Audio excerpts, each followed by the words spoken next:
Aprili 25 mwaka 2025, aliyekuwa mfanyakazi kwenye nyumba ya Rais Donald Trump aitwaye Virginia Giuffre alijiua. Story ikawa ni kubwa kwa sababu alijiua wakati yupo kwenye mchakato wa kuandika kitabu kuhusu mambo mazito aliyopitia. Virginia alikuwa amefanya kazi kwenye klabu ya Mar-a-Lago huko Florida, Marekani, ambayo inamilikiwa na Trump kwenye kitengo cha spa, yani masaji. Na siku moja akiwa na miaka 16, alikuja mwanamke akajitambulisha kuwa anaitwa Ghislaine Maxwell. Huyu Ghislaine alikuwa ndio mtu wa karibu kweli kweli wa Epstein. Yani alikuwa ni zaidi bwana we. Yani muda mwingine alikuwa kama mwenza wake, muda mwingine alikuwa kama ni partner tu, kama mshikaji wa kibiashara. Walikuwa hawaeleweki, lakini walikuwa ni karibu kweli kweli. Ghislaine akamwambia twende tukafanye kazi. Virginia akakubali na akadai kwamba mambo aliyofanyiwa huko yalikuwa tofauti kabisa na makubaliano ya awali, kwamba twende ukafanye masaji kama unavyofanya hapa. Virginia akadai kwamba katika siku ya kwanza tu Ghislaine, Epstein na Virginia wote kwa pamoja walifanya jambo la faraga na yeye alilazimishwa. Virginia baadaye akadai kwamba akiwa na miaka 17 alipelekwa London na akalazimishwa kulala na wanasiasa, mawaziri, maraisi na vigogo akiwemo Prince Andrew wa Uingereza, ambaye of course tayari Mfalme Charles ameshamvua Prince Andrew cheo cha uprince baada ya kitabu cha Virginia kutoka, ingawaje Andrew amekuwa akikanusha mara zote. Hiyo yote ni kazi ya Epstein, hiyo mzee wa connection, tena connection na matajiri, na alianza akiwa mdogo. Na huyu jamaa mzee wa Mission Town, mjanja. Sasa wewe fikiria, katika ujana wake hakuwa hata na degree ya chuo kikuu, lakini miaka 70 alikuwa kashapata kazi ya kufundisha hesabu na physics shule ya sekondari. Ilikuwa ni shule ya private ya Dalton School, shule ya watoto mboga 8, shule ya watoto matajiri. Na Epstein kama nilivyosema alikuwa ni mjanja kwa sababu aliamua kwenda kufundisha shuleni ili akutane na wazazi matajiri.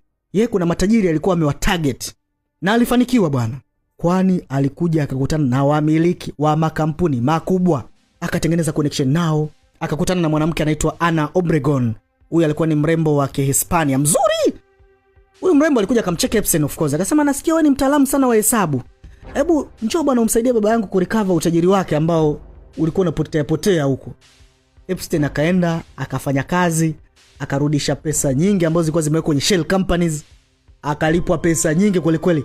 Epstein akaanza kuwa tajiri, baadaye akaanza kudeti warembo matajiri wakati huo akifadhili wanasayansi na watafiti.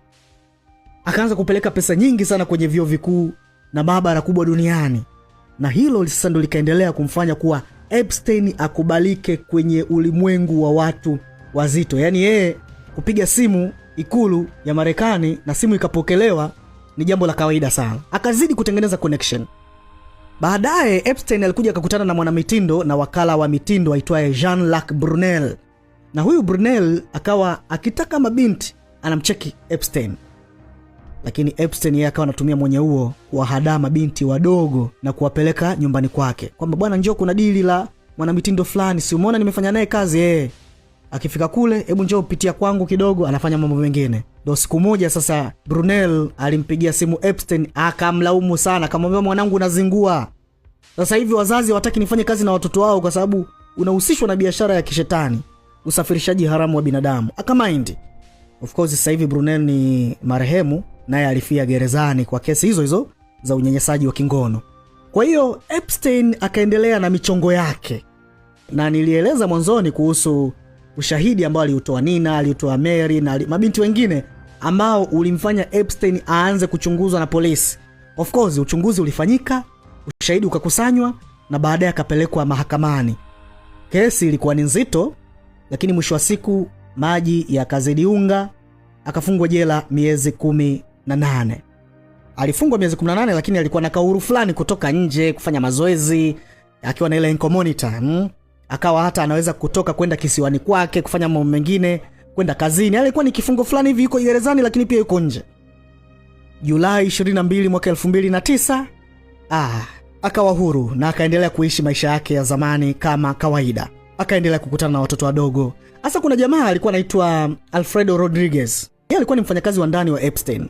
Alivyoona watu wana attention sana na kesi ya Epstein, akaiba kitabu ambacho kina majina ya mabinti waliotumikishwa na Epstein na matajiri waliopelekewa hao mabinti, ikiwemo viongozi wakubwa, kwamba leo amekuja waziri fulani na tumempatia binti fulani.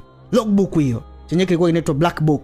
Dogo akataka kukiuza kwa dola 15,000, na kwa sababu dunia ina maajabu yake, badala ya kila kitabu kichukuliwe na mamlaka kwamba bwana, huu ndio ushahidi kwamba huyu jamaa anafanya ushetani na nini, ikiwezekana tumuongezea adhabu, dogo akakamatwa akafungwa jela miezi 18. Yaani akafungwa kifungo sawa na Epstein ambaye ametuhumiwa kwa huo ushetani.